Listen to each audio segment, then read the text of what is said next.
शाम में यीशु मसीह के नाम से आपका वचन उधारी तलवार है।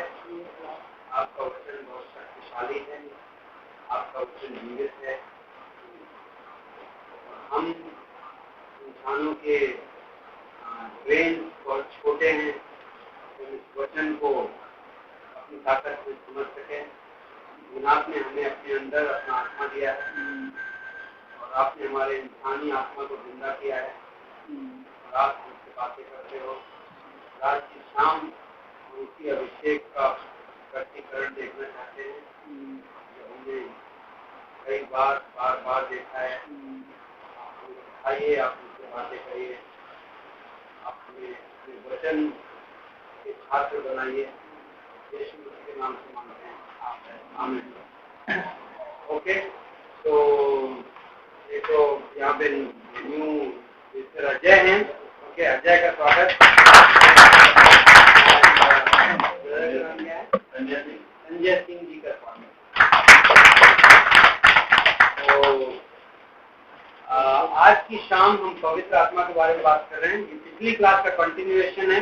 तो अभी मैंने एक्चुअली थोड़ी देर पहले डिसीजन लिया है कि हमने ओरिजिनली सिलेबस 20 क्लासेस का किया था, इसको हमने एक्सटेंड करके 24 क्लासेस रखा है। आप लोग ग्रीक की टीचिंग एंजॉय कर रहे हैं?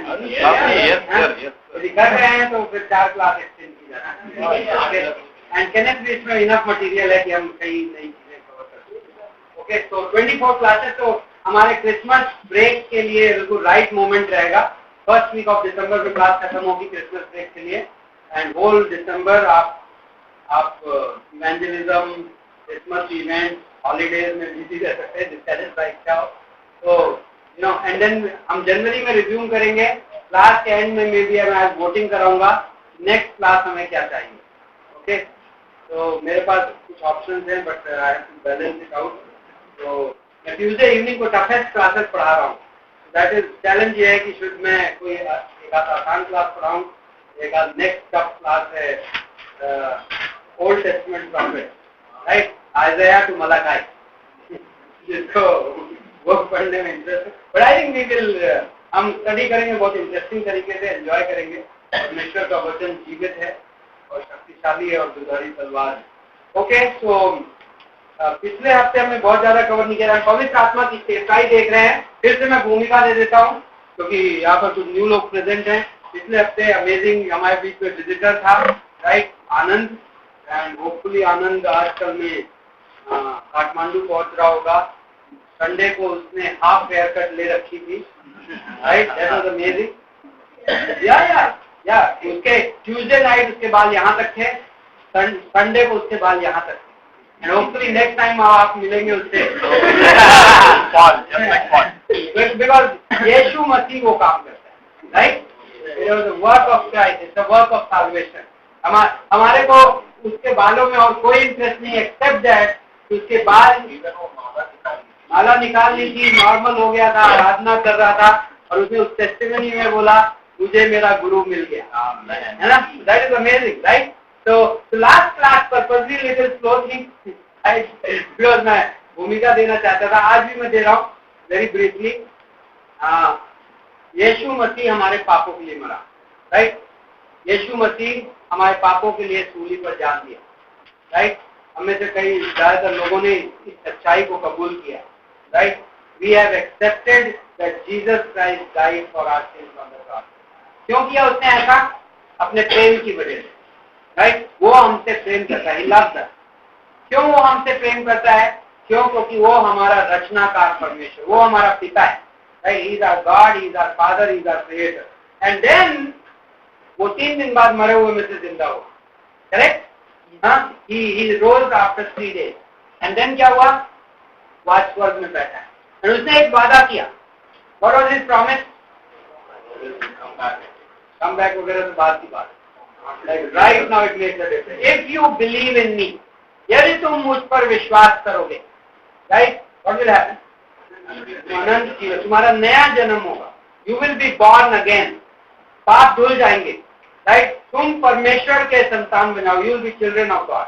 And then God gives one thing amazing. जब आप यीशु मसीह पर विश्वास करते हो, आपके पाप धुल जाते हैं, तो हम अभी पार्क में बैठ के बातें कर रहे थे, we were talking there, we said like Bible कहता है we are the temple of the Holi Spirit, हम पवित्र आत्मा के क्या है, मंदिर। तो किसी ब्रदर ने सवाल पूछा कि ये अविश्वासियों की बात कर रहा है, विश्वासियों की बात कर रहा है, और हमने कहा एक हिसाब से ये सभी इंसानों की बात कर रहा है, it's talking about whole humanity. How? Because उत्पत्ति की किताब में परमेश्वर ने जब इंसान को बनाया, when God created man in the book of Genesis, उसने क्या कहा? उसने कहा आओ हम इंसान को अपने स्वरूप में बनाएं, let us make man in our own image, right? But इंसान को अपने स्वरूप में बनाने का मतलब क्या था? What does it mean? I said, पास में मैंने कहा यदि मैं जाऊं, मैं कहूं ये कपड़ा रहा और चलो हम टेलर के पास चले और अपने नाप की एक shirt सिलवाएं, right? I go and get a shirt fit of my size. That means that I want to wear it, right? ठीक वैसे ही परमेश्वर ने कहा मैं चलो इंसान को अपने स्वरूप में बनाते हैं। उसका क्या मीनिंग है पता है? परमेश्वर कह रहा है I would like to dwell there, मैं उसमें निवास करना चाहूंगा। बट परमेश्वर लाइक बहुत सारे धर्म में लोग खोज रहे हैं, लाइक अंदर झांक रहे हैं, योगा कर रहे हैं। क्यों कर रहे हैं? Why are they doing all this? क्यों कर रहे हैं? Because they know कि उनके अंदर गॉड रहना चाहिए। कई लोग डायलॉग भी मारते हैं गॉड तो हमारे अंदर है। थ्योरेटिकली करेक्ट है, God is inside us, right? Theoretically correct है क्योंकि उनके अंदर ये इच्छा है कि गॉड उनके अंदर रहे, बट बाइबल बताता है गॉड उनके अंदर नहीं रह सकता। क्यों नहीं रह सकता? डिजाइन थे वो कि परमेश्वर उनके अंदर रहे, नहीं परमेश्वर उनके अंदर रह नहीं सकता। कितना भी योगा कर दो, कितना अच्छे काम कर दो, नो इम्पॉसिबल। क्यों पता है? पवित्र परमेश्वर इस पापी इंसान के अंदर निवास नहीं करता, राइट? फिर वो पहले क्या करता है? पहले हमारे पाप धोता है। तो कहता है यीशु मसीह ने सूली पे अपना लहू बहाया, right? Jesus shed his blood on the cross as a payment for our punishment, हमारे पाप के लिए। और उसने क्या कर दिया? जब हम विश्वास करते हैं उसने हमारे सारे पाप धो दिए, right? He washed all our sins. Now अब हमारा शरीर क्वालिफाइड हो गया, योग्य हो गया परमेश्वर का निवास स्थान करने के लिए। अब तो बाइबल बताता है मोमेंट आप यीशु मसीह पे विश्वास करते हैं, जिस क्षण आप यीशु मसीह पे विश्वास करते हैं, the moment you believe in Christ, what happens? Right at that moment Holi spirit of God, परमेश्वर का पवित्र आत्मा आके आपके अंदर उस क्षण में निवास करेगा। You really realise the dream of being the temple of God. परमेश्वर का वो सपना कि इंसान को हम अपने स्वरूप में बनाएं और वो हमारा निवास स्थान रहे, वो सपना पूरा हो जाता है। यहाँ पे like so many people, majority लोग ने उद्धार ग्रहण कर रखा है, एंड बाइबल कहता है पवित्र आत्मा आपके अंदर इंडिविजुअली निवास करता है। That's amazing. नाउ हम उसके परिणाम देख रहे हैं। लाइक ओके, हमने समझ लिया डॉक्ट्रिन पवित्र आत्मा। पवित्र आत्मा के बारे में बहुत कंफ्यूजन, क्योंकि वो दिखाई नहीं पड़ता, राइट? तो कई बार आप विश्वासी बन गए और आप शंका कर सकते हो वाह वेदर है कि नहीं है, राइट? समटाइम्स तो कई लोग क्या करते हैं पता है? How do they want? They want to feel the holy. क्यों? क्योंकि फील करेंगे, महसूस करेंगे तो थोड़ा सा एश्योरेंस बढ़ेगा। बट एक्चुअली महसूस करने का उसमें कोई इशू नहीं। You have to, how did you get saved? महसूस करके, by feeling you got saved. How many got saved by feeling? No. Bible says feeling से नहीं सेव होते आप। किससे सेव होते हो? By faith, विश्वास से। यीशु मसीह पर विश्वास। विश्वास आपको कैसे आया भाई?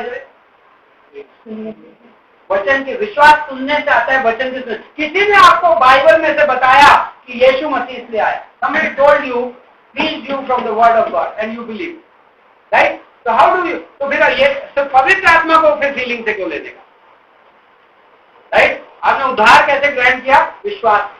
Same thing, you just have to trust that the Holi Spirit lives in you. It's simple. गलातियों की पत्री में in the book of Galatians what is Paul addressing? How did you receive salvation? Exactly same logic देता है Paul. तुमने उद्धार कैसे ग्रहण किया था? जब तुमने उद्धार में वचन के सुनने से ग्रहण किया था, तो अब तुम बाकी काम क्यों कर्मों के द्वारा पूरा करना चाहते हो, right? When you received the salvation by the hearing of the word, Hearing of faith, that's what it says. Then why are you trying to complete the work by the works of the flesh? Exactly same logic. Okay? So now last class में कहा था, it is imperative to understand the ministry of the Holy Spirit to live a proper Christian life. पवित्र आत्मा की सेवकाई को समझना जरूरी है यदि मैं सही तरीके का मसीही जीवन जीना चाहता हूँ। यीशु मसीह में मैं आ गया, परमेश्वर की संतान बन गया। कई लोग परमेश्वर की संतान हैं लेकिन परमेश्वर की संतान जैसे जी नहीं पाते। Right? Many people are the children of God but they don't live like the children of God. Why? Because उनको परमेश्वर के संतान जैसे जीना कौन सिखा पाएगा? होली स्पिरिट, पवित्र आत्मा, Holi spirit will equip them and teach them how to live like a child of God. Okay? So it's a life transforming. Okay? But very misunderstood teaching, very badly, poorly taught teaching. क्योंकि जब मैंने सीखा नहीं तो मैं आपको क्या सिखाऊं? Right? If I haven't learned, how can I teach you? And so the progression goes on. A lot of people, because it's all feeling oriented, experience oriented, अनुभव कर लो. So you're looking for feeling. You go to Word of God. पवित्र आत्मा के बारे में काफी लिखा हुआ है परमेश्वर के वचन में कि आप कंक्लूड कर सको कि हाउ इज, वो कौन है, वो क्या करता है. तो अभी नेक्स्ट मे बी आज की क्लास में हम ये पूरा सब्जेक्ट कंप्लीट नहीं कर रहे हैं. नेक्स्ट क्लास में ओवरफ्लो कर रहा है पवित्र आत्मा. Like we will go these two classes. These are the point regarding the ministry. पहला है पवित्र आत्मा से अभिषेक, anointing with the Holy Spirit. Okay, anointing with the. now यहाँ पे नोट करिएगा ये जो यूसेज ऑफ विद बाय, ये मैं इस पे एक्चुअली कवर करूंगा. so let's go to the anointing. now anointing पे मैं ज्यादा देर नहीं बोलूंगा, but क्यों नहीं बोलूंगा आपको पता है क्यों? very recently we did it, right? ये हमने कुछ क्रायो. यूनानी भाषा में दो शब्द हैं जो इस शब्द से संबंधित है. ओके, पहला शब्द क्या था? मुझे याद है, एलिफो. राइट, एलिफो. एलिफो जो शब्द था वो किसके लिए इस्तेमाल होता था? ऑयल, pouring the oil, तेल उड़ेलना. Okay, oil was poured on people. तेल उड़ेला जाता. क्यों तेल उड़ेला जाता था? कब तेल उड़ेला जाता था? That was one of them. That is the meaning of the word. But oil का पर्पस मेडिसिनल था. दवाई के रूप में उड़ेला जाता था उस जमाने में. किसी को चंगा करना है, मसाज के लिए, वो सब लाइक मेडिसिनल यूसेज में आ गया. ऑल्सो स्पोर्ट्समैन लोग लगाते थे, अपने शरीर में तेल लगाते थे. कुश्ती लड़ने वाले शरीर में तेल लगाते थे. तो ये वर्ड नाउ बाइबल में जो दूसरा वर्ड इस्तेमाल है क्रायो. क्रायो वर्ड ऑयल के लिए भी इस्तेमाल किया जा सकता है, ऑयल लगाना. हाँ, लेकिन उसी के लिए अभिषेक शब्द के लिए भी इस्तेमाल. नाउ ऑयल का, तेल का, what is the relationship between oil and the anointing? That is what we are trying to understand. What is the relationship between oil and the anointing? अभिषेक को तेल से क्यों तुलना की गई? What is the meaning of this word cryo? Okay? Now, as you said कि उस जमाने में जब जुआ लगाते थे, when they used to put the yoke on the animal, the yoke should not crush it. तो जुआ है जानवर को घायल न कर दे. तो वहां पे जुए और जानवर के गर्दन के बीच में ग्रीस लगाते थे.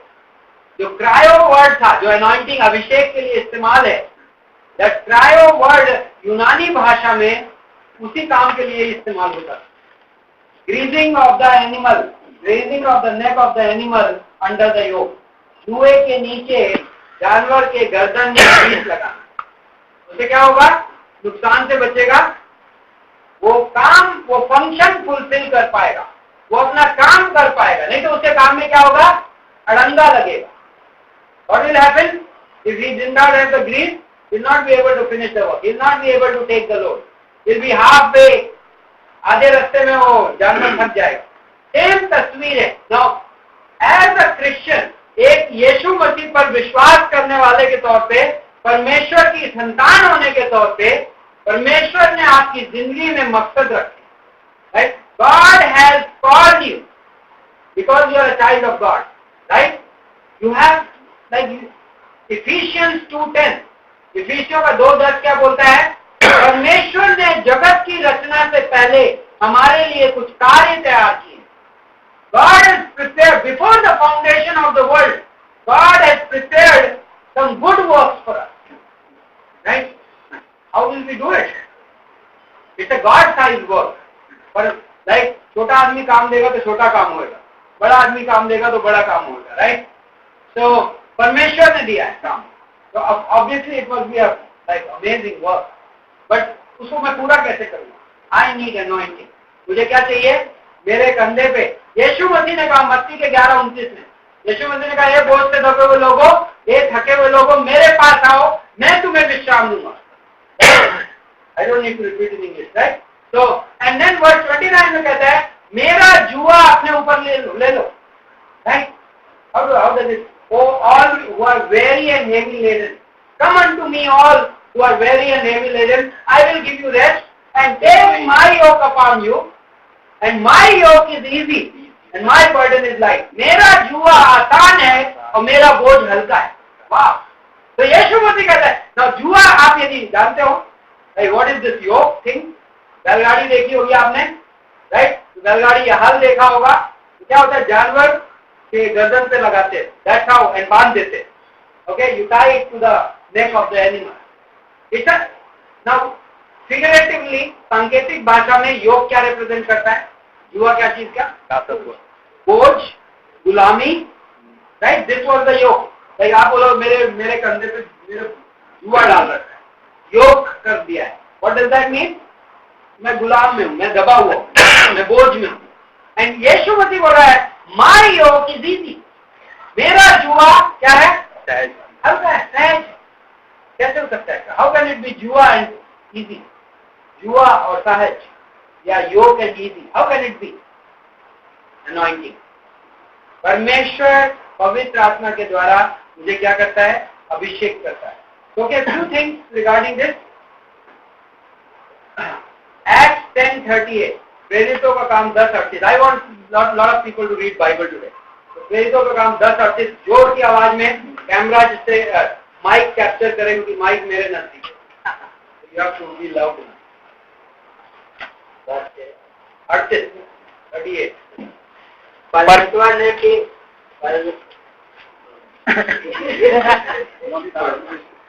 परमेश्वर ने किस रीति से यीशु नासरी को पवित्र आत्मा और सामर्थ्य से अभिषेक किया, वह भलाई करता और सबको जो शैतान के सताए हुए से अच्छा करता फिरा, क्योंकि परमेश्वर उसके साथ था।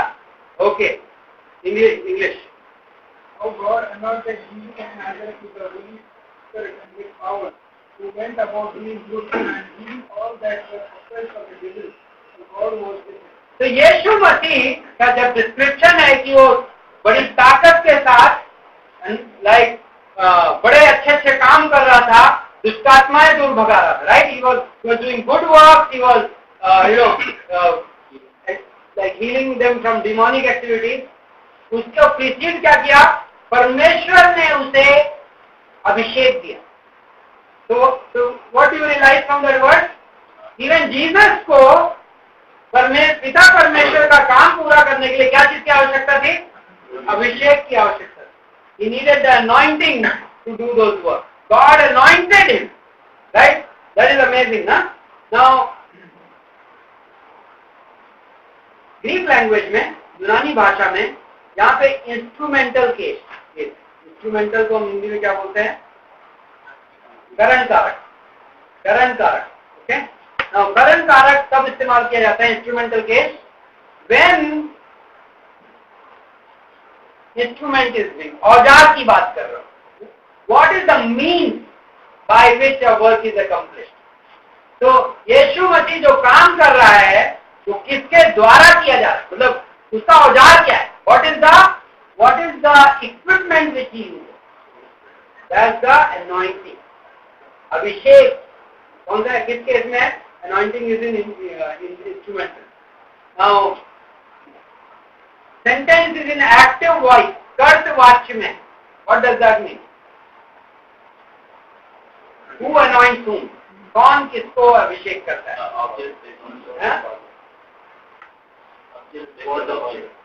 गॉड द फादर, पिता परमेश्वर काम करे। गॉड अनॉइंटेड हिम, परमेश्वर ने उसका अभिषेक किया। Active word. Who does the anointing? Holi spirit doesn't do the anointing. Okay, what? Listen to the statement again in English, then I will repeat Hindi. God anointed Jesus with the Holy Spirit. It's not Holy Spirit anointing us. ध्यान दीजिए, क्योंकि Christianity में बहुत misuse होता है and लोग बड़े बड़े पवित्र आत्मा के एक्सपर्ट बन जाते हैं without even using the word correct. Holi spirit does not anoint us. Bible में ये नहीं है कहीं पे कि पवित्र आत्मा मुझे अभिषेक कर। बाइबल में क्या है? God the father anoint us with the Holi spirit. Correct समझ में आया? हिंदी में पढ़िए, हिंदी में फिर से वर्ड पढ़िए, इधर उधर के सेंटेंस में पढ़िए, सिर्फ इतना बताइए, God anointed Jesus with the Holi spirit. इसको हिंदी में कैसे लिखें? परमेश्वर ने किस रीति से यीशु अंसारी को पवित्र आत्मा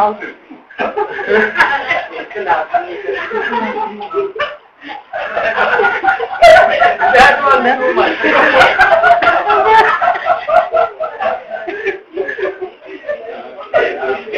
कोई बात नहीं, ये जब हम इस्लामिक देशों में बात लेके चलेंगे तो हम ग्रेट।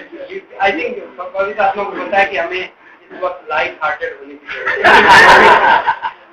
तो पढ़िए पवित्र क्या पिता परमेश्वर इस रीति से यीशु नासरी को पवित्र आत्मा और सामर्थ्य से अभिषेक किया। तो यहाँ पे की वर्ड दिए हैं, मैं भी इन वर्ड को हटा दूं, अभी कुछ शब्दों को इस वाक्य में से हटा दूं, आप सादा कर दूं।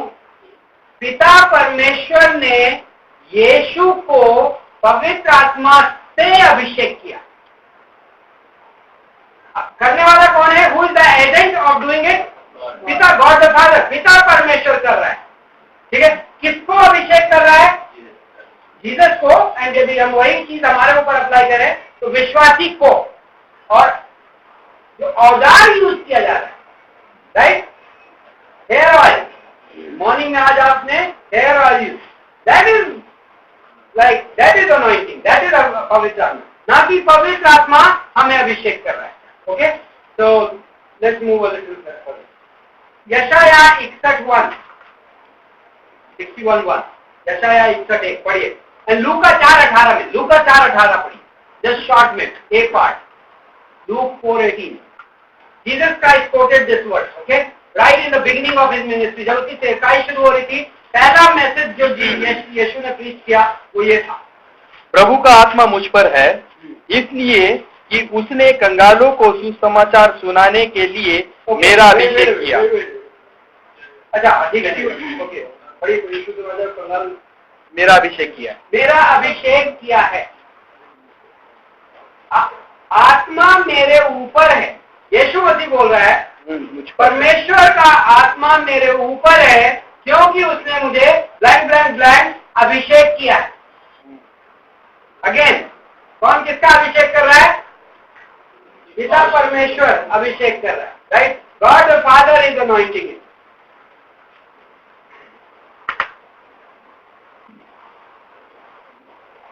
सेकेंड कुरिन्थियन 1, दूसरा कुरिन्थियों का पहला अध्याय 21 और 22।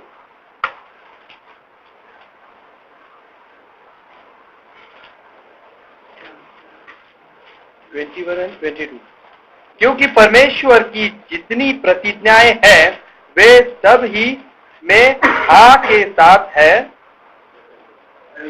सॉरी, एक का 21 अच्छा सॉरी, अब जो तुम्हारे साथ हमें मसीह में दृढ़ करता है और जिसने हमारा अभिषेक किया, वो परमेश्वर है, वो परमेश्वर, राइट। कौन है? कौन सा वाला परमेश्वर? पिता परमेश्वर, ओके, जिसने हमारा, ओके, एंड देन जिसने हम पर मुहर भी लगाई और पवित्र आत्मा को बयाने में हमारे हृदयों में किया। तो अगेन एजेंट कौन है काम करने वाला? गॉड द फादर, पिता परमेश्वर। और क्या चीज को इस्तेमाल कर रहा है हमारे अभिषेक के लिए? पवित्र आत्मा को। पवित्र आत्मा से अभिषेक किए गए, पवित्र आत्मा से मुहर लगाई गई। ओके, नाउ पहला यूहन्ना 2:27,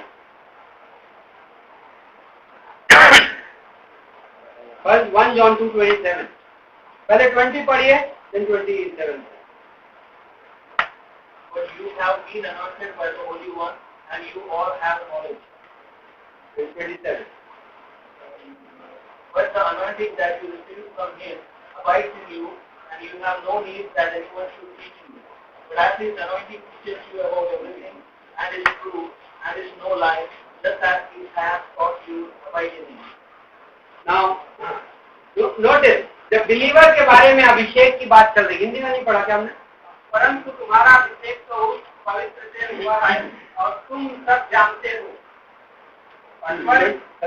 पर जहाँ तक तुम्हारा संबंध है वो अभिषेक जो तुमने उससे प्राप्त किया है, वह अभिषेक जो तुमने उससे प्राप्त किया। ओके, वह अभिषेक, the anointing which you receive from the Holy One, आगे तुम्हें बना रहता है, तुम्हें बना रहता है। Now here is the difference. लूका 4:18 में जब यीशु मसीह कहता है अपने अभिषेक के बारे में, तो बोलता है परमेश्वर का आत्मा मुझ पर है, God the spirit of God is upon me. But now पहला यूहन्ना 2:27 में जब बोलता है, when it talks about 1 John 2:27, it says that the anointing which you have received from the Holy One abides in you. अब दो different word notice कर रहे हैं। एक वर्ड था अपॉन, दूसरा वर्ड क्या है? इन। तुम में निवास करता है। यीशु मसीह ने क्या कहा था? मुझ पर। लगानी देनी पर और में फर्क पता है आपको? What does it mean?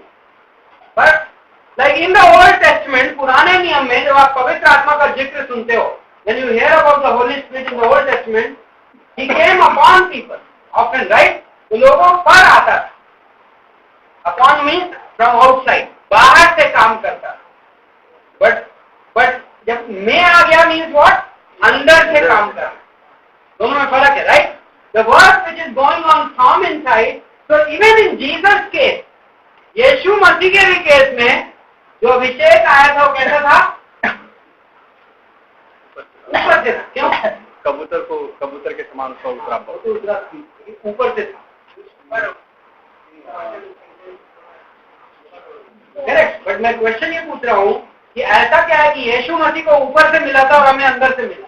What is the difference between him and God? Exactly, we are privileged to be in the church age. हम कलीसिया के युग में जी रहे हैं, and there is a Jesus Christ. यीशु मसीह जब सेवकाई कर रहा था तब क्या चल रहा था? ओल्ड टेस्टमेंट चल रहा था, न्यू टेस्टमेंट चल रहा था? By the way, and the New Testament in technical sense started only in Acts chapter 2. नया नियम रियल तरीके से कहाँ पे शुरू हुआ? थ्योरेटिकली आपकी बाइबल में division is new testament, but नया नियम टॉकिंग अबाउट एन इकोनॉमी, नियम का मतलब होता है न्यू कॉन्स्टिट्यूशन बोलना चाहिए।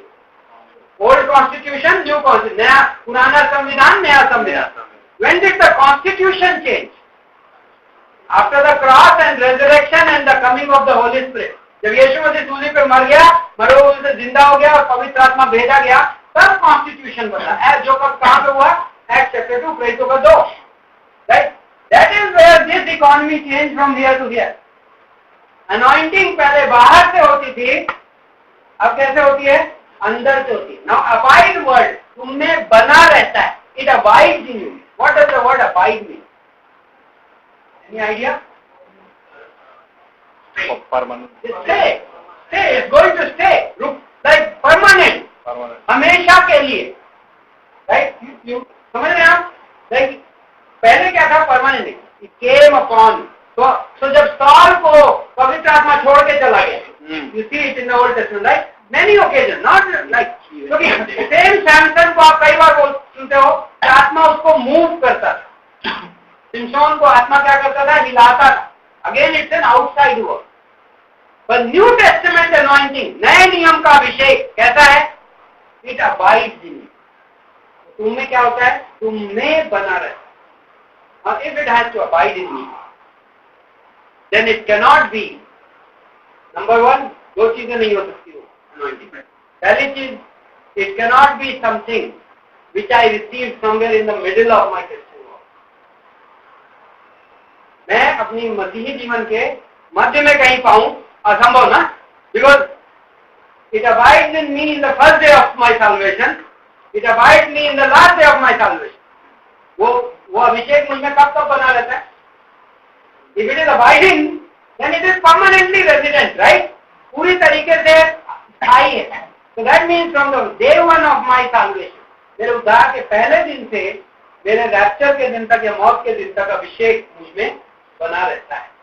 जो अभिषेक तुमने ग्रहण किया है वो तुम में बना रहता है, permanent.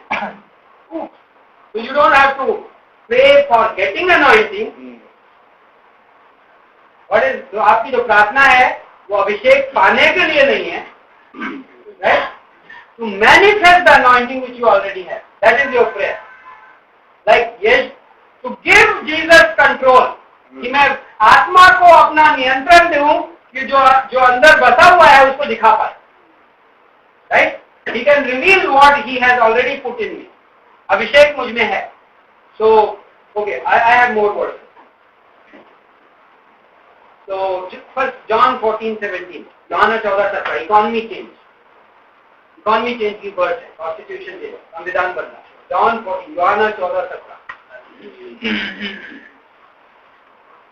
Even the Spirit of truth, whom the world cannot receive, because it neither sees him nor knows him. You know him, for he dwells with you and will be in you. Listen to me, last part. He dwells with you, but he will be in you. Notice किया आपने? अब यदि आपको कोई लोग आपसे argue करे तो this can be a good word, with और इन। हिंदी में पढ़िए लास्ट पार्ट वर्ड। क्योंकि वह तुम्हारे साथ रहता है और वह तुम में होगा। जॉन 16 कब लिखा जा रहा है? यूहन्ना 16 कब लिखा जा रहा है? किसी को पता है कौन सा दिन है वो? Monday, Tuesday, Wednesday. किस दिन? यीशु के क्रूस में जाने के पहले वाली शाम थी, राइट? सबको क्लियर है ये बात? जॉन 13 से यूहन्ना 13 से यूहन्ना 17, यीशु मसीह, हाँ, जुम्मे की जुम्मे रात नहीं, क्या होता है, थर्सडे नाइट,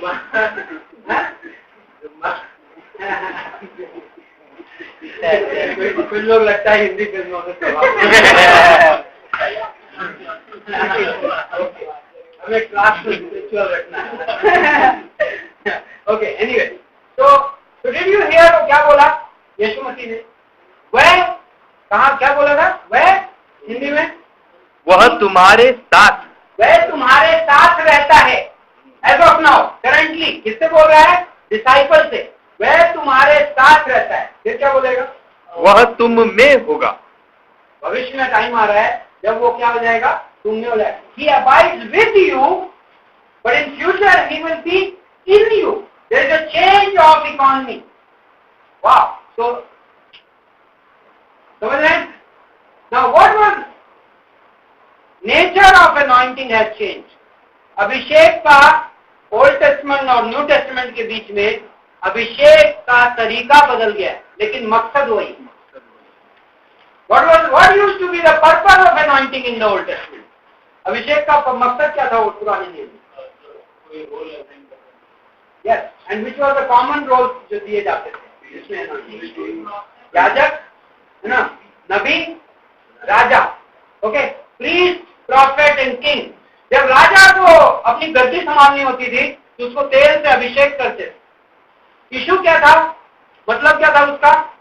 कि इसको परमेश्वर की ओर से पावर रहे, ताकत रहे वो काम को करने, भारी काम थे। फिर आज की अभिषेक का पर्पस क्या है? यीशु मसीह ने क्या कहा कि मुझे अभिषेक किस लिए किया गया है?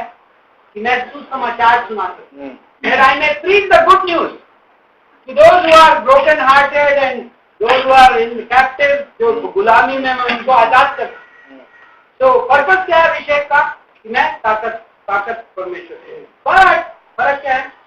अभी तक वो साथ में रहता था, साथ में मीन्स बाहर, a company, but now he will be in you, वह आपके अंदर रहेगा। मोस्ट पीपल जॉन 16 की इस वर्ड को नेग्लेक्ट कर देंगे, जॉन 14 की पंक्ति को नोटिस भी नहीं करेंगे। This is important. यूहन्ना 14 में ये पंक्ति यीशु मसीह क्लियरली बता रहा है कुछ चेंज होने वाला है, बिकॉज जब ऑलरेडी उनके साथ है, there is no point promising कि मैं उसे भेजूंगा। यीशु मसीह बोलता है मैं जाऊंगा तो मैं उसे भेजूंगा, बट यहाँ पे वो कह रहा है वो साथ में है आत्मा इनके, राइट? फर्क क्या है? क्योंकि जब यीशु मसीह नेक्स्ट टाइम अब भेज रहा है चर्च में, जो कि प्रेरितों के काम 2 में हुआ, कलीसिया में पवित्र आत्मा उतरा एंड देन परमानेंटली आ गया, हमेशा के लिए। ओके, Psalms 51:11 Psalms 51:11 Psalm 51 किस दर पे है? इस कॉन्स्टिट्यूशन में। तो भजन संहिता 51 में एक पंक्ति है जो बहुत लोग कोट करते हैं, वो कहते हैं देखो दाऊद ने प्रार्थना की, परमेश्वर अपना आत्मा मुझसे मत छीनना। तो कई लोग कई चर्चेज में अभी भी प्रार्थना कर रहे हैं परमेश्वर ने ऑलरेडी बोल दिया नहीं छीनूंगा भाई। झूठ नहीं बोलता परमेश्वर, राइट? एनीवे, तो याकूब 4:6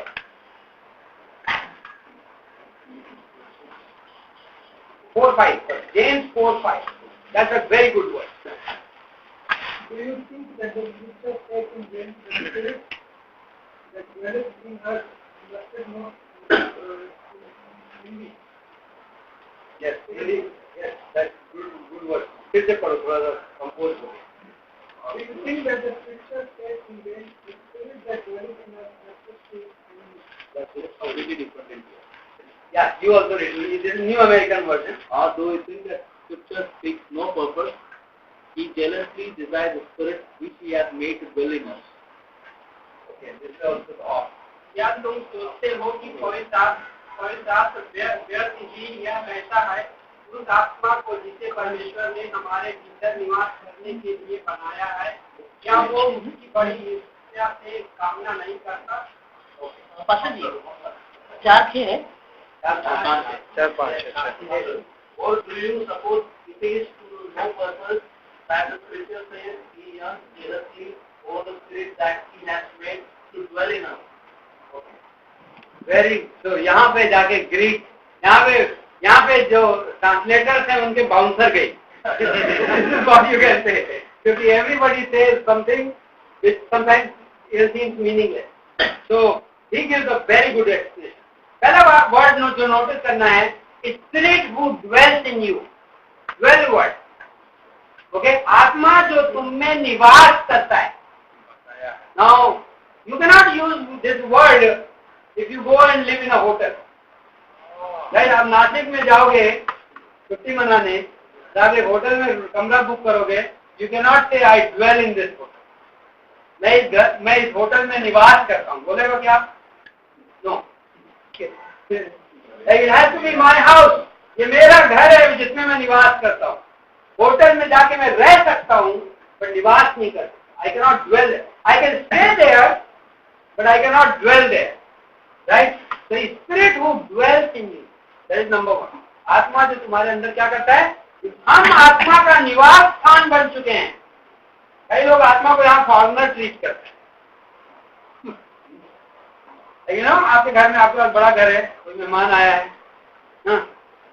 Imagine you have a guest in your home.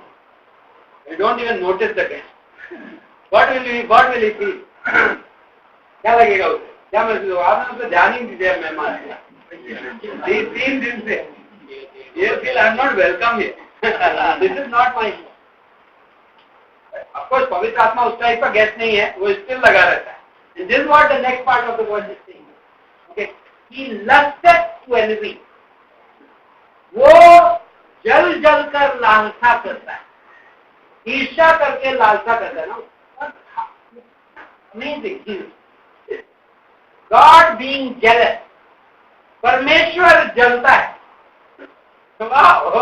Amazing, इसका क्या मतलब? वो हमारे अंदर रहता है लेकिन जलता है। किस चीज से जल रहा है?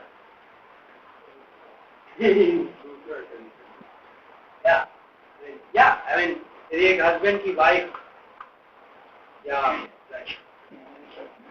इलस्ट्रेशन सोच समझ के आने चाहिए। उदाहरण ऐसे नहीं देंगे। ओके, थोड़ा थोड़ा आधारण कर। मेरा बच्चा पड़ोसी के घर में जाके रोज खाना खाने लगे और उसे ये लगने लगे कि पड़ोसी के घर में अपने घर से ज्यादा अच्छा खाना बनता है, मैं एज अ बाप जलूंगा, right? That is a good jealousy, but she doesn't. I'm concerned about my child. He cannot be going to neighbor's house so much, right? That's a good jealousy, right?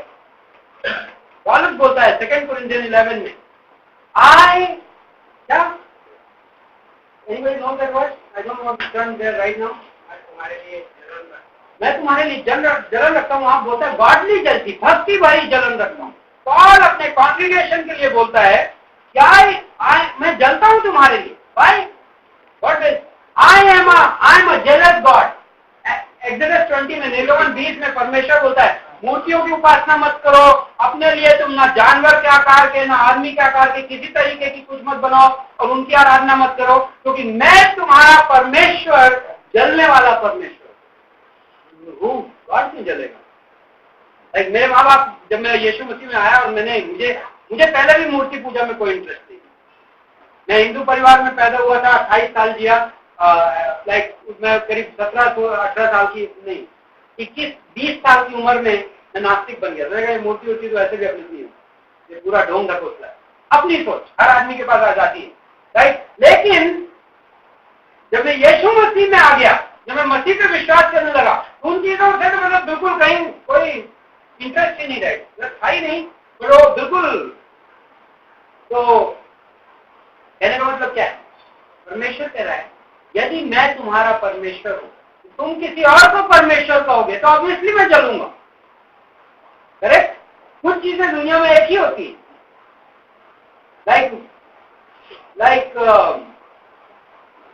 कोई बच्चा किसी दूसरे को जाके बाप कहे तो अच्छी चीज नहीं होगी, राइट?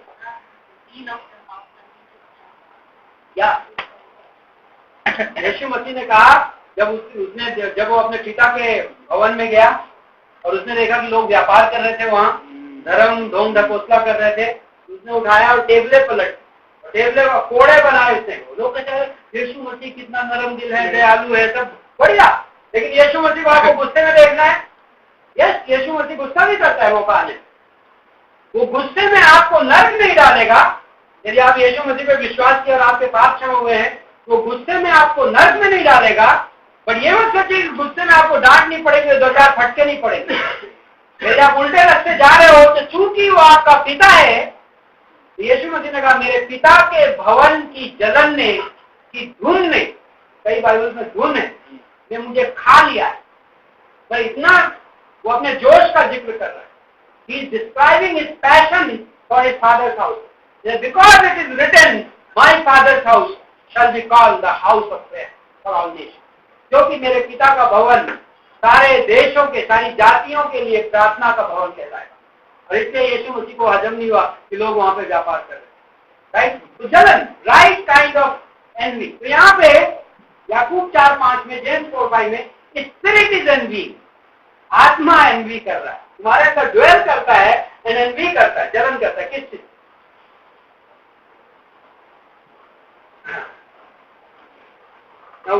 द वर्ड फॉर ये जलन के लिए जो शब्द है, let me passionate, earnest and passionate desire. ये Kenneth Wuest using that Greek word and उसको ट्रांसलेट कर रहा है, अर्नेस्ट एंड पैशनेट डिजायर, धुन भरा, जोश भरा इच्छा। तो लस्ट का मतलब कई बार हम क्या, what is the typical translation of lust? Lust is a negative word otherwise, right? Spirit lust, आत्मा लस्ट, लालसा करता है, बट लालसा का पॉजिटिव मीनिंग भी है।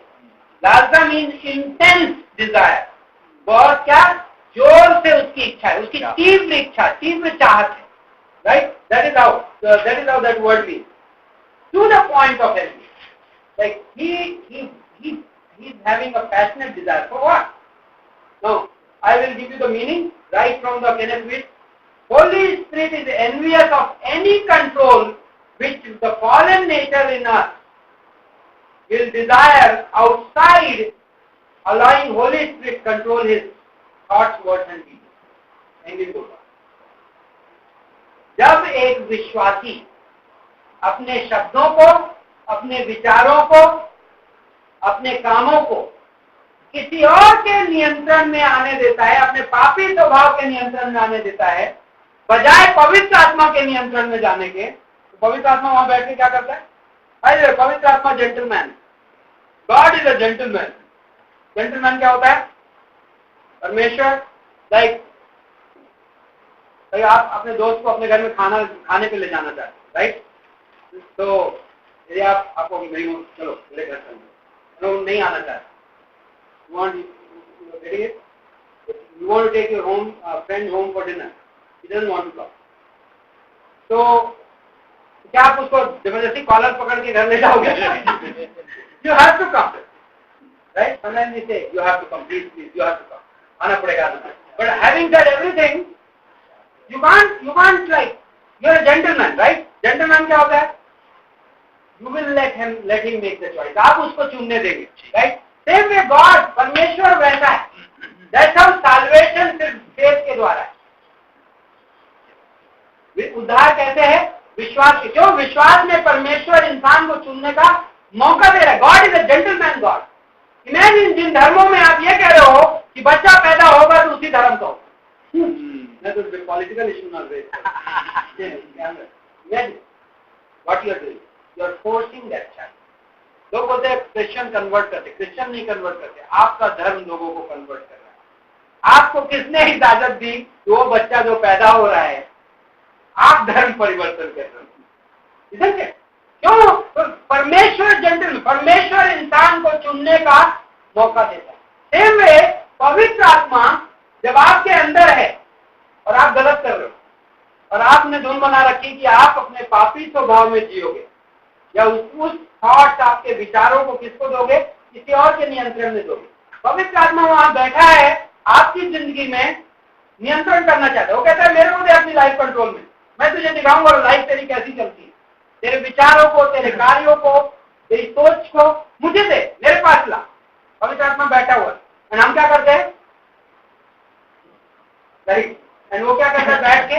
वो जेंटलमैन है, वो जबरदस्ती नहीं करेगा, वो जबरदस्ती नहीं करेगा। वो क्या इंतजार करेगा? आके मुझे अपने आप को सौंप। जब तू अपने आप को सौंपेगा, मैं तेरे विचारों को, मैं तेरी इच्छाओं को, मैं तेरे क्रियाकलापों को अपने नियंत्रण में लूंगा। I will take control of your thoughts, your deeds, your actions, and as long as you come and surrender them to me.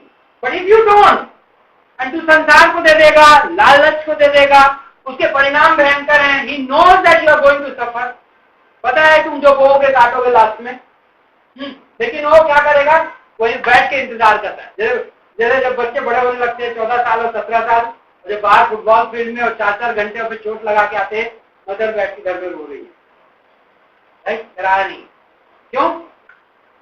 Richard के साथ हुआ। When the kids grow up, they are like vagabonds. And mother is sitting in the home crying. Like Holy Spirit can be a picture of that. How is that? She needs.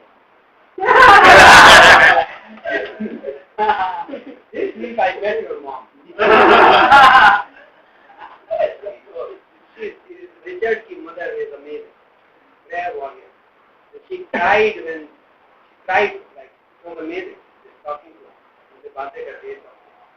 She was in the church, right? No, she did not say anything negative about you. No, she was just, and Shalina translated for me. Thank you for doing that. I got to know वो बहुत अद्भुत इनके लिए प्रार्थना करती थी। वो बस उन्होंने कुछ शब्दों में मुझे कहानी बताई। She told me the story in some words. Like she said, I was praying for my son to come back to God. मैं अपने बेटे के लिए प्रार्थना कर रही थी, घुटनों में जा के मेरा बेटा परमेश्वर के पास वापस आए, and वो आ गया, and then she had like tears. Like a mother having a intense desire माँ की, लाइक इस केस में माँ की एक बहुत जोश भरी इच्छा है कि बच्चा सही दिशा में जाए, right? Same way Holy Spirit is there and but माँ को पता है कि अभी 18 साल की उम्र में मैं उसको, जब मैं 6 साल का था या 8 साल का था, तो डंडा दिखाती थी और घर में बैठा देती थी, right? I used to put her in the home, but at 18 I cannot do it, but she is crying in the heart. दिल में वो वैसे ही करा रही, same that's the idea.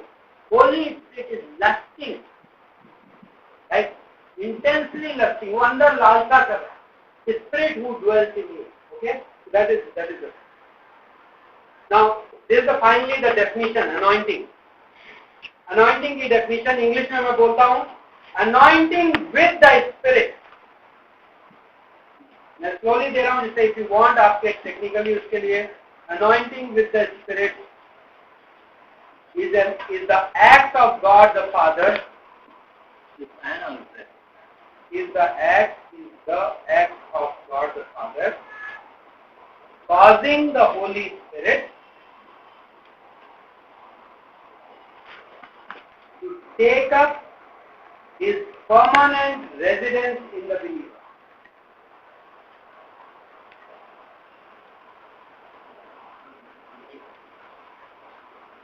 The anointing with the Spirit is the act of God the Father causing the Spirit to take up his permanent residence in the believer. पवित्र आत्मा का अभिषेक पिता परमेश्वर का वह काम है, पवित्र आत्मा से अभिषेक होंगे, पवित्र आत्मा से अभिषेक पिता परमेश्वर का वह काम है जिससे आत्मा विश्वासी के अंदर स्थायी निवास बना लेता है. Okay, that is one sentence. By the way, it takes on, this is further in the definition, it takes place just once. यह सिर्फ एक बार होता है. कब? At the time the sinner puts his faith in the Savior. जिस वक्त एक पापी मसीहा पर अपना विश्वास डालता है. Okay, and you can fill your gaps with referring to each other. And it is never repeated. यह दोबारा नहीं होता है. Okay, I think that's a good one. What is another evidence why is it not repeated? Anybody can give an Old Testament illustration. पुराने नियम से आप उदाहरण दे सकते हैं ये साबित करने के लिए कि ये रिपीटेबल एक्ट नहीं, दोबारा होने वाला काम नहीं. Anointing is not a repeatable act. आपने बताया भजन संहिता 51:11 में दाऊद कहता है कि पवित्र आत्मा को मुझसे अलग न कर. वो तो पवित्र आत्मा, वो अभिषेक. How many times were people anointed? Kings, prophets, priests. याजक, राजा और नबी कितने बार अभिषेक किए जाते थे? Once, right? Yes.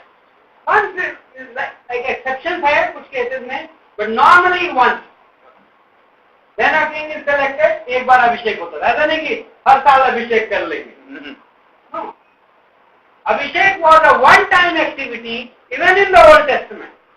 And यदि Old Testament का anointing और New Testament का anointing connected है, जो कि है, तो then it is very clear that it is a one-time act. एक बार, okay?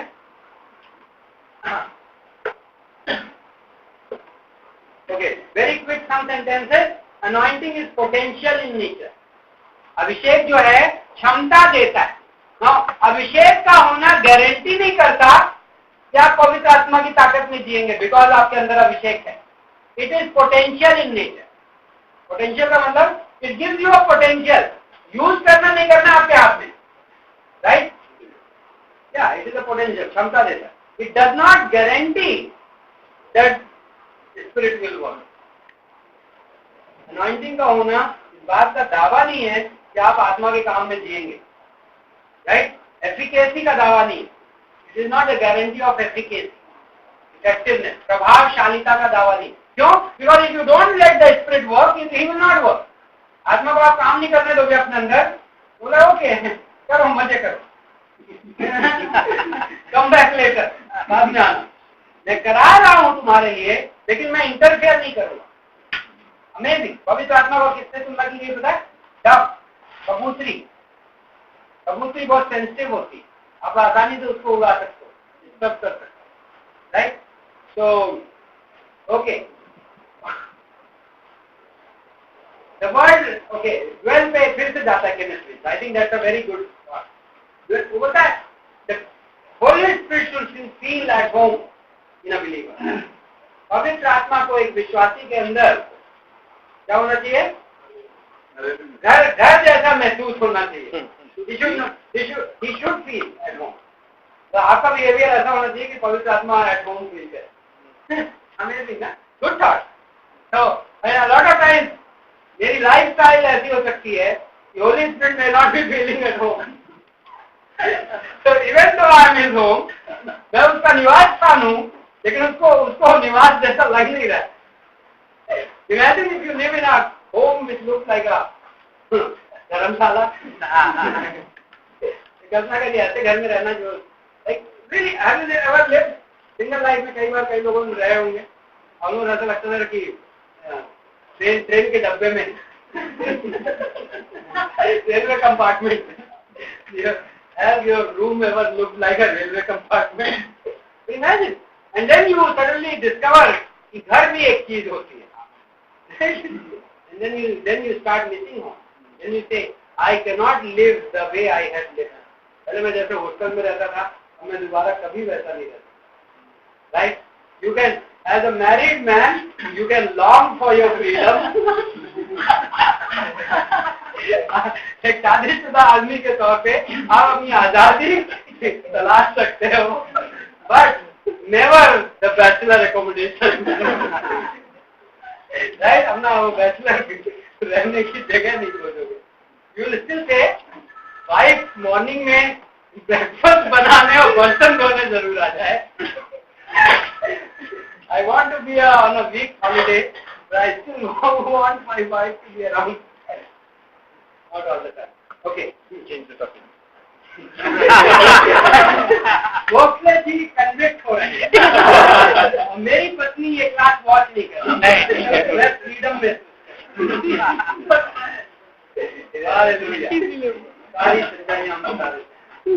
ओके, नेक्स्ट इज पवित्र आत्मा के द्वारा बपतिस्म। Baptism by the Holi Spirit.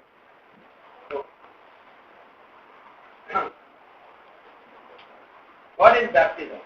बपतिस्मा क्या होता है? Is baptism an English word? क्या बपतिस्मा शब्द इंग्लिश भाषा का शब्द? पर आपको हो सकता है अभी आपको डिक्शनरी में मिल जाए। कई भाषाओं में कुछ शब्द होते हैं जो दूसरी भाषा से इंपोर्ट कर लिए जाते हैं, राइट? तो बैप्टिज्म एक इंपोर्टेड शब्द। बैप्टिज्म वर्ड बेसिकली यूनानी भाषा का शब्द है।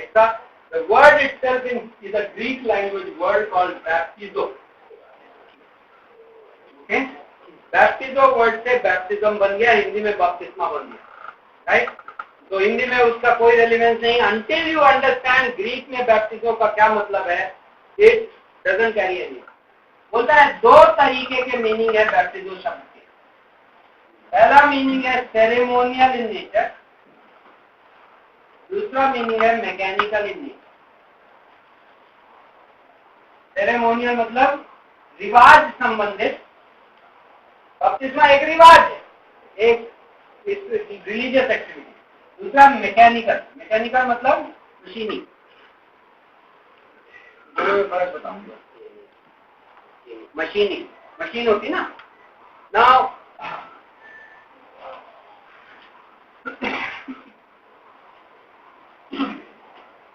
उन्होंने कई उदाहरण दिए थे। आई थिंक हमने ये टॉपिक पहले भी कवर किया। केनेथ स्मिथ कुछ उदाहरण देता है यूनानी राइटिंग से। ओडिसी, होमर ने ओडिसी लिखी, पोएट्री का कलेक्शन है। ओके, कुछ उदाहरण डूबी हुई नाव के लिए वर्ड इस्तेमाल किया गया बैप्टिज्म। यूनानी भाषा, submerged boat. Okay, then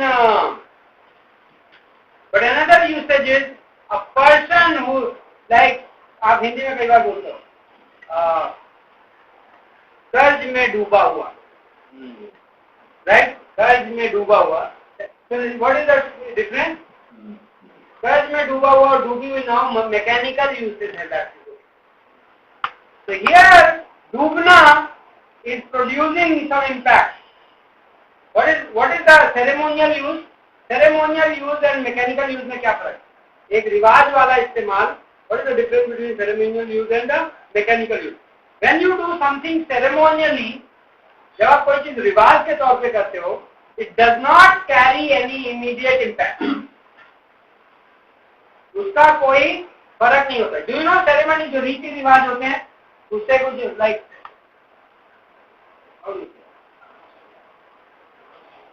हाँ circumcision or any कोई भी रिवाज ले लो. Even for example communion, it's a basically symbolic. उसका डायरेक्ट मैकेनिकल कोई यूज नहीं. आप जो आते हो या बपतिस्मा भी लेते हो, हम जो बपतिस्मा देते हैं that is ceremonial in nature. Ceremony है, रिवाज है. रिवाज is not the right word. Ceremony के लिए कोई और वर्ड है, बट सेरेमनी. तो सेरेमोनियल यूसेज में बैप्टिज्म का जो मतलब है उसमें परिवर्तन इन्वॉल्व नहीं. प्रथा का इस्तेमाल और मशीनी इस्तेमाल. बट मैकेनिकल यूसेज में वो बदलाव पैदा करता है. तो नाव डूब गई, बात कहोगे नाव का बपतिस्मा हो गया, तो सडनली मैकेनिकल यूसेज हो गया. नाव को आप डुबोगे एज अ सेरेमनी नहीं. नाव डूबेगी तो फिर डूबी जाएगी, राइट. या फॉर एग्जाम्पल एक आदमी कर्ज में डूबा हुआ है, तो that is not a ceremonial. Same baptism word use होगा ग्रीक लैंग्वेज में उसके लिए भी. लेकिन अब जो डूबा वाला है उस पर फर्क पड़ेगा. डाइंग इंडस्ट्री में जहाँ पे कपड़ा रखते थे, हाँ, कपड़े को क्या करते थे, कलर में डिप करते थे. उसको यूनानी भाषा में क्या बोलते थे, बैप्टिज्म. कपड़े का बपतिस्मा. इमेजिन कोई आदमी विश्वास में आया, आप उसको तालाब में ले गए, बपतिस्मा दिया, और दूसरी तरफ आपने कपड़े का बपतिस्मा कर दिया. दोनों दो डिस्टिंक्ट मीनिंग कैरी करते हैं. पहला वाला रिवाज है, first one is a ceremony, the other one has a mechanical impact. दूसरे वाले में फर्क पैदा हो रहा है. First distinction. Okay, now Leviticus 4:6 में, सेप्टुअजिंट में लेविटिकस 4:6 लैब व्यवस्था 4:6 में कहता है कि तब याजक उस बकरे के लहू में अपनी उंगली डुबोएगा और 7 बार छिड़केगा. The priest will dip his finger in the blood and sprinkle it over the altar. Right? So that means dipping the finger के लिए सेप्टुअजिंट ने ग्रीक लैंग्वेज का कौन सा वर्ड यूज किया, बैप्टिज्म. उंगली डुबोता है. उंगली डुबोना वर्ड, इस पंक्ति में जो डुबोना के लिए शब्द है उंगली, याजक अपनी उंगली लहू में डुबोएगा, उसको छिड़केगा. तो जो डुबोना वर्ड है, सिर्फ जब हिब्रू ओल्ड टेस्टामेंट को ग्रीक ओल्ड टेस्टामेंट में ट्रांसलेट किया गया, तो यूनानी भाषा का शब्द क्या इस्तेमाल किया गया, बैप्टिज्म. तो baptism means dipping. Okay, sprinkling वाले आउट. डॉक्ट्रिन आपकी ऐसे फॉर्म होती है ना कि आप अब याजक क्या कर रहा है, उंगली डिप कर रहा है. So the word used is baptism. So baptism has to involve dipping. तो हमारा बपतिस्मा कैसे हो सकता है, पानी में अंदर जा. Okay, now Luka 16:24. See, secular usage of the word baptism. Baptism का not secular, non-ceremonial usage of word baptism. जो कि रिवाज वाले यूज नहीं, मशीनी यूज. मशीनी यूज मतलब फर्क पैदा करता है. लाजरस धनी आदमी लूका 16 में कौन है, there is a rich man. वो कहाँ गया, नरक में गया. नरक में गया, अधोलोक में गया, राइट, हेडिस में. Now where is the Lazarus beggar, भिखारी लाजर कहाँ गया, पैराडाइज, स्वर्ग स्वर्गलोक में गया, दोनों एक दूसरे को देख रहे हैं, ये आदमी तड़प रहा है, व्हाट डज ही से? लाजर को बोलो थोड़ा पानी अपनी उंगली में डिप करके लेके आ जाए। That word dip there is what? Baptism. Okay? आपको कुछ कॉमन यूज। जॉन 13:26, यूहन्ना 13:26, यीशु मसीह ने क्या किया? रोटी को क्या किया? डुबोया, रोटी को डुबोया। There the use of the word baptism. Now ये सब वर्ड कौन से हैं? मैकेनिकल यूसेज है, it's nothing to do with ceremony, it's mechanical use. उंगली डिप आप इसलिए कर रहे हो कि उंगली गीली करनी। Now when you dip the finger, your finger gets wet. That's a mechanical impact. उससे बदलाव पैदा हो रहा है। While ceremonial में it's just a ceremony, एक प्रथा है। Okay. Then again Revelation 19:13, यीशु मसीह कपड़े पहनता है जो खून में डुबोए गए। There again the clothes dipped in blood. वहाँ पे dipped वर्ड के लिए क्या यूज है? Baptism. So Revelation 19:13. गुड, मतलब वर्ड को फैमिलियर होने के लिए। बैप्टिज्म वर्ड का मीनिंग क्या होता है? तो आपने कई यूसेजेस देखे, उंगली डुबोना, कपड़ा डुबो के निकालना, ये सब के लिए use word is what? Baptism. Okay, so now what is the definition? Now mechanical usage of the, see we are proving baptism does not only have ceremonial usage, baptism word has a mechanical usage. बपतिस्मा का सिर्फ प्रथा के तौर पे इस्तेमाल नहीं होता, बपतिस्मा शब्द का मैकेनिकल यूसेज भी है, मशीनी इस्तेमाल भी है। इस इस्तेमाल में क्या होता है? फर्क पैदा करता है। There is a change produce, there is some impact. Okay, जो हम पवित्र आत्मा के बपतिस्मा की हम बात कर रहे हैं, baptism what? Baptism by the Holi spirit, पवित्र आत्मा के द्वारा बपतिस्मा, that is producing an impact. It's not just a ceremonial use, okay, mechanical use, machine इस्तेमाल। I hope आप लोग clear। Now read 1 Corinthians 12:13. Are you shocked? You do not receive baptism of the Holy Spirit. Do you know? अब बोला Christianity में एक weird doctrine है, पवित्र आत्मा का बपतिस्मा चाहिए। There is nothing in the Bible called baptism of the Holy Spirit. There is no baptism of the Holy Spirit in the Bible. पवित्र आत्मा का बपतिस्मा नहीं है। पढ़िए 1 Corinthians 12:13 is the reference of that. क्योंकि हम सब में चाहे यहूदी हो या यूनानी, दास हो या स्वतंत्र, एक ही आत्मा द्वारा एक देह होने के लिए बपतिस्मा पाया, और हमें एक ही English. For in one spirit we were all baptized in one body, Jews were free, slaves were free, and all were made to drink of one spirit. Okay, this thing is this For by one spirit जो main word को खा गए। for by one spirit By one spirit are we all baptized into one body. are we all baptized into one body. So baptism is by the Spirit. Correct समझ है? बपतिस्मा आत्मा के द्वारा है। अनॉइंटिंग किसके द्वारा थी? गॉड द फादर के द्वारा। एंड उसमें पवित्र आत्मा क्या था? इंस्ट्रूमेंट था, औजार था। राइट, गॉड द फादर हमें आत्मा से बपतिस्मा दिया था। ठीक है, इस केस में आत्मा के द्वारा बपतिस्मा दिया जा रहा है, by the Holi Spirit. Who is baptising? Holy Spirit is baptising in this. दोनों में फर्क नहीं। By one spirit we have received the baptism. एक आत्मा के द्वारा हमने बपतिस्मा ग्रहण किया है। Baptism is what? By the Holi Spirit. बपतिस्मा जो है पवित्र आत्मा के द्वारा। Okay, now let's read further. Now instrumental के करण कारक।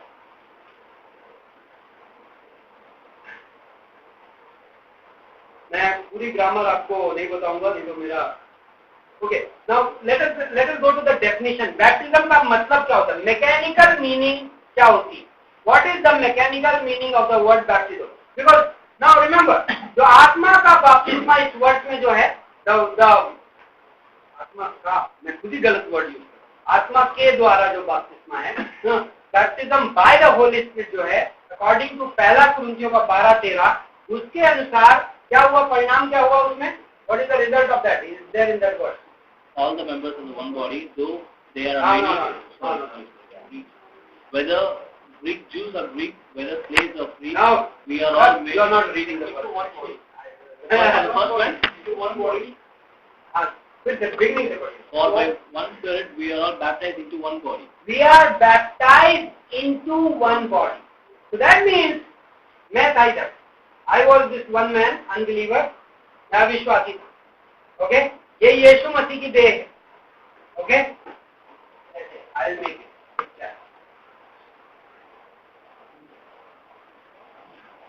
ये यीशु मसीह की देह किससे बनी हुई है? विश्वासियों से बनी हुई है. ऐसे I'll make a big picture. ये यीशु मसीह. Okay? ये यीशु मसीह की देह है जो विश्वासियों से बनी. This is the body of Christ made out of believers. Okay? This is here. This is one man, one new man. Ephesians chapter 4. One new man, एक नया मनुष्य. Now here is one man. ये अविश्वासी है. इसका आत्मा मरा हुआ है. Right? He is dead in his trespasses. इफिसियों के 2:1 में वो क्या है? अपने पापों में मरा हुआ है. He's not part of the only one living being. इस दुनिया में रियल इकलौता एक जीवित मनुष्य कौन है पता है? यीशु मसीह की देह. वन न्यू मैन, एक नया मनुष्य. बाकी सब कहा है? मरे हुए. फिजिकली अलाइव है लेकिन आत्मा में जीवित नहीं है, इसीलिए भटके हुए, इसीलिए दुनिया भर की थ्योरी चालू है. ओके, बट ये आदमी है क्या करता है? उद्धार ग्रहण करता है.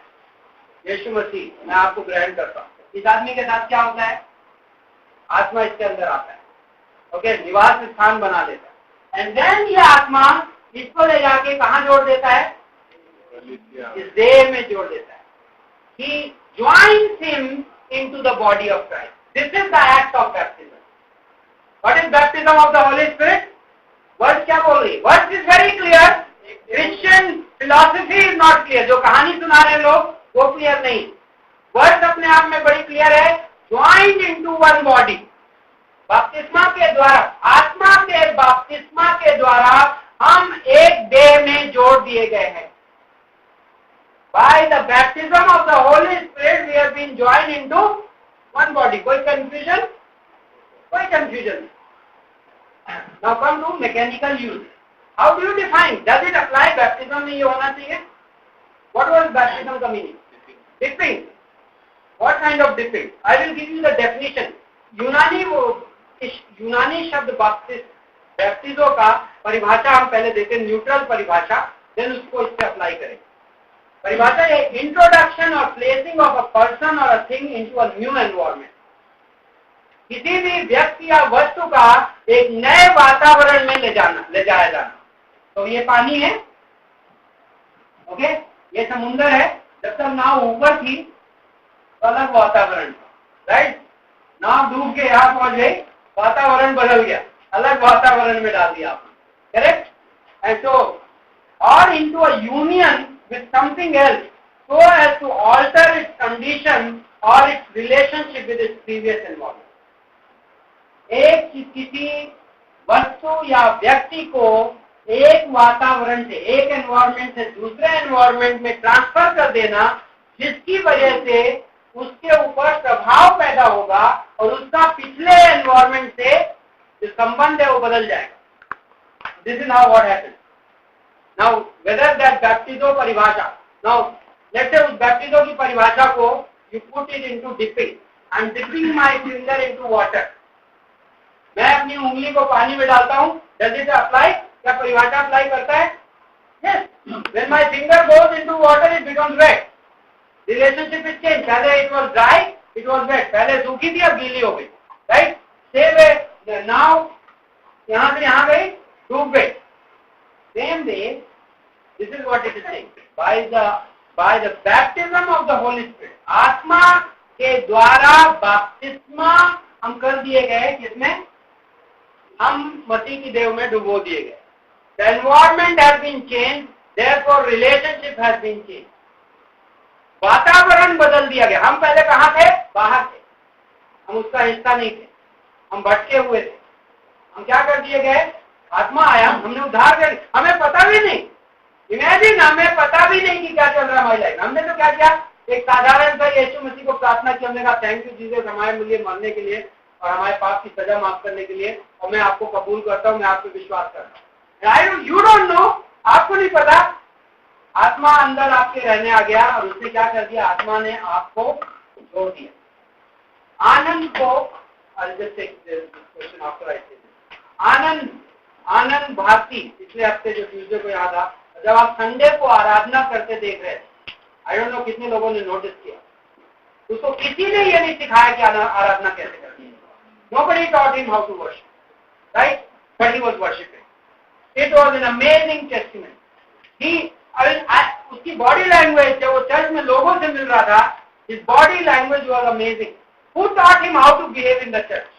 किसी ने उसको ट्रेनिंग नहीं दी कि कलीसिया में ऐसे व्यवहार करना। Why?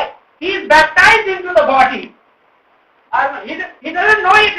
वो पवित्र आत्मा का बपतिस्मा का डेफिनेशन ना दे पाए, but he has been baptized into the body. Right? 1 Corinthians 12:13. Yes. No. It is right at the moment. All these ministries of the Holy Spirit किस समय की हैं? This was at the moment of salvation. Because when does a person become a part of the body of Christ? मसीह की देह का हिस्सा कितने believers हैं?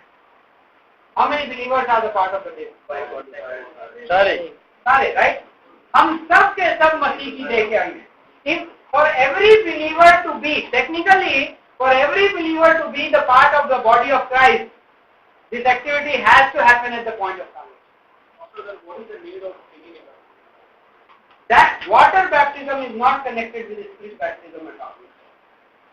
पानी का बपतिस्मा और आत्मा का बपतिस्मा दोनों totally different चीजें हैं. They are not interconnected. One is ceremonial in nature, the other is mechanical in nature. One is the work of man, just a symbolic work. This is the work of the Holy Spirit. This you can avoid and reject. This you cannot. You know, it's so simple. दोनों अलग अलग. हिंदी में बोल दूं? आत्मा का बपतिस्मा और पानी का बपतिस्मा का सवाल उठ रहा था. हमने कहा पानी का बपतिस्मा प्रथा है, लेकिन आत्मा का बपतिस्मा मशीनी है, प्रभाव पैदा करता है. पानी का बपतिस्मा इंसान के निर्णय पर आधारित है, आत्मा का बपतिस्मा किसी के पर आधारित नहीं है, विश्वास के वक्त ऑटोमेटिकली होता है आत्मा के द्वारा. राइट? तो ये रियलिटी है. Okay, great. कुछ thoughts and we are closing. Okay, let me see. Oh, amazing. It is once and for all act. ये जीवन में एक बार हमेशा के लिए होने वाला काम है. ओके, बार बार नहीं होता. ये इसका टेंस बताता है. This verb is in the past tense. Past tense. Okay, now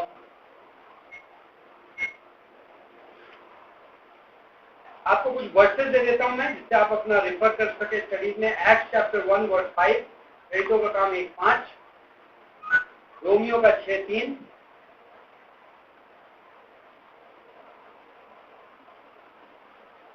okay, let's read Romans 6:3.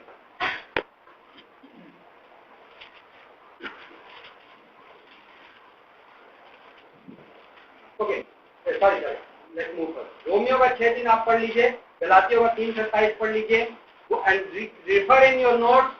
Galatians 3:27 and Romans 6:3 are not talking about any other baptism but the baptism of the Holy Spirit. आत्मा के बपतिस्मा का जिक्र है दोनों verses. Okay, be very clear. आपको अपनी theology में ये डिस्टिंग्विश करना पड़ेगा कि which baptism is being talked about. Okay, कौन से बपतिस्मा की बात हो रहा है? ओके, इंपॉर्टेंट पॉइंट, बपतिस्मा के बारे में important point. You have to notice that baptism, Holy Spirit is not the element which is being applied on us in baptism.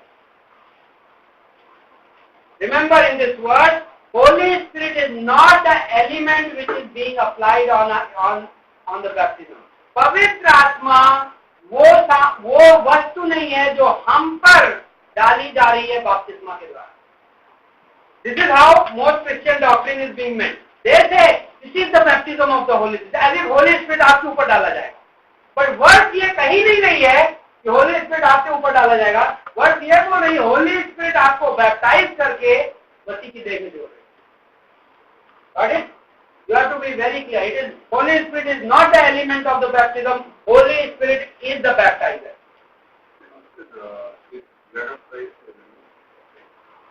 No, nothing is the element. Element is the body of Christ. Like baptism की definition में you don't need the element.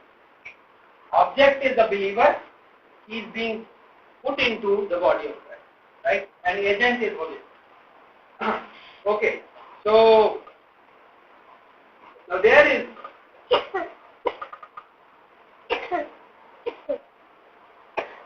एक exception है इसका by the way, okay, Matthew 3:11, मत्ती का 3:11।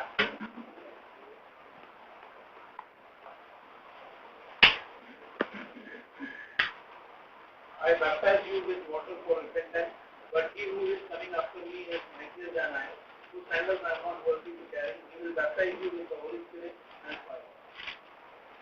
Okay? तो यहाँ पे word with use and this can be misuse. देखो यहाँ पे तो this is the place where it says you baptize with holy. I baptize you with water. तो now remember John the Baptist ने ये आंसर है, उसी word में answer. How did John the Baptist like this, did John the Baptist baptize people with water? Was the water the element? No, people were being put in water. The word used with is, जो with word है, technically it is not correct. हाँ, so Greek grammar में it is a grammar में जो case होता है, it is a locative and instrumental. Okay, locative को हम क्या बोलते हैं? अधिकरण कारक एंड इंस्ट्रूमेंटल करण कारक। ओके, नाउ मैं ज्यादा उसमें नहीं जा रहा हूँ, just to be very quick and sharp. आपको यदि केनेथ ब्रीज का एक्सप्लेनेशन पढ़ना है, you can read this chapter and he gives the whole technicalities of Greek explanation. But basically John the Baptist ये कह रहा है, मैं तुम्हें पानी में डुबो रहा हूँ, राइट? मैं तुम्हें पानी में डुबो रहा हूँ। I am, what is doing? I place you in water. यहाँ पे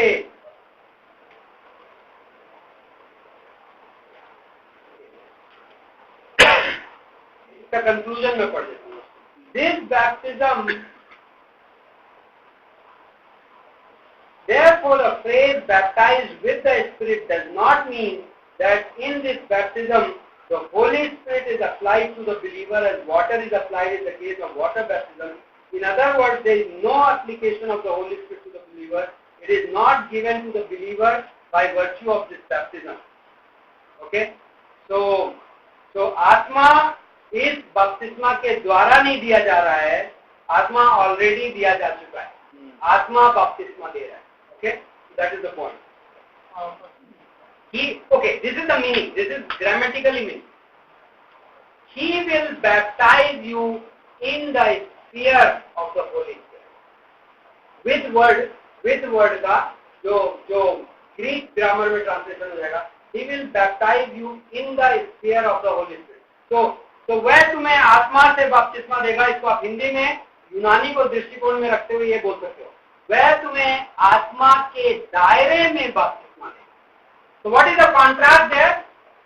जॉन द बैप्टिस्ट बोल रहा है हमारा बपतिस्मा पानी वाला है। Our baptism, the baptism which I am giving you is water की periphery, physical periphery.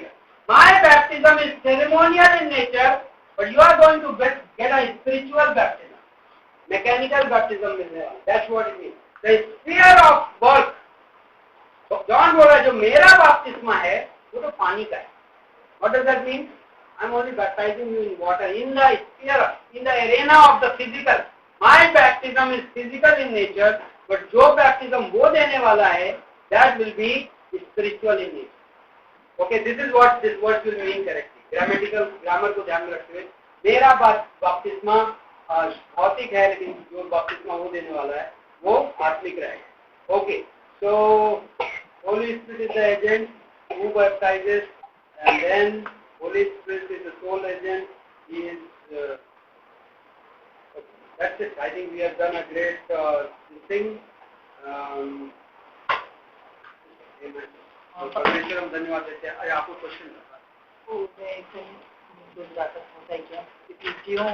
चार पाँच और पाँच एक ही प्रभु है, एक ही बपतिस्मा वहाँ पे आत्मा का आत्मा।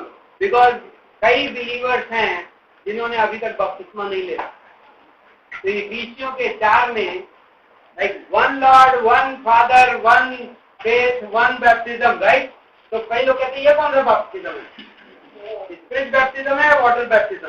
Because one baptism, it is a spirit baptism because it's talking about the unity of all believers, and all believers are not water baptized. सारे विश्वासी पानी का बपतिस्मा नहीं ले चुके हैं, लेकिन आत्मा का बपतिस्मा सब विश्वासी ले। One baptism. And see, even this word proves to those who talk about baptism of the Holy Ghost receive करो आके। कई लोग मीटिंग, कई चर्चेज में मीटिंग्स होती हैं just to receive the baptism of the Holy Spirit, पवित्र आत्मा का बपतिस्मा ग्रहण करने के लिए, you know, and why are those meetings wrong? Not doctrinal at all, because if there is one baptism which unites every believer, तो यदि आप ये कह रहे हो कि कुछ विश्वासियों के पास अभी तक बपतिस्मा नहीं हुआ है, then you are breaking the body of Christ. Ephesians 4 में context is the unity of the body of Christ. पूरी मसीह की देह एक है, and he gives 7 reasons for unity. One Father, imagine one baptism is kept along with one Father, one Lord, one faith. How? So how can you divide and say, no, baptisma कुछ के पास है, उसके पास नहीं? No, you don't have that right. Ephesians का 4:7 आपको right नहीं देता, right? One baptism, every believer has the baptism of the Lord. हर विश्वासी के पास पवित्र आत्मा का के द्वारा दिया गया बपतिस्मा है। प्रभु हम धन्यवाद देते हैं आपकी अद्भुत अनुग्रह के लिए और आपकी उपकार के लिए।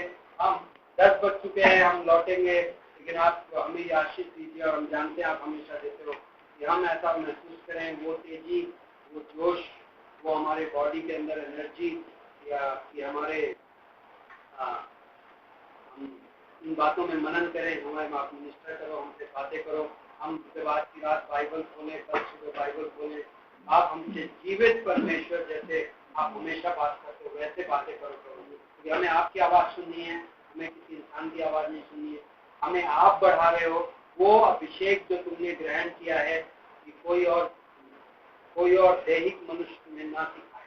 हम धन्यवाद देते हैं आज की शाम में, हम सीमा के लिए प्रार्थना करते हैं प्रभु, वो सारे घाव, वो जख्म आत्मा की ताकत से प्रभु आप उसे शरीर में चंगाई दो और परिवार को आशीष दो, यीशु मसीह के नाम से आमीन।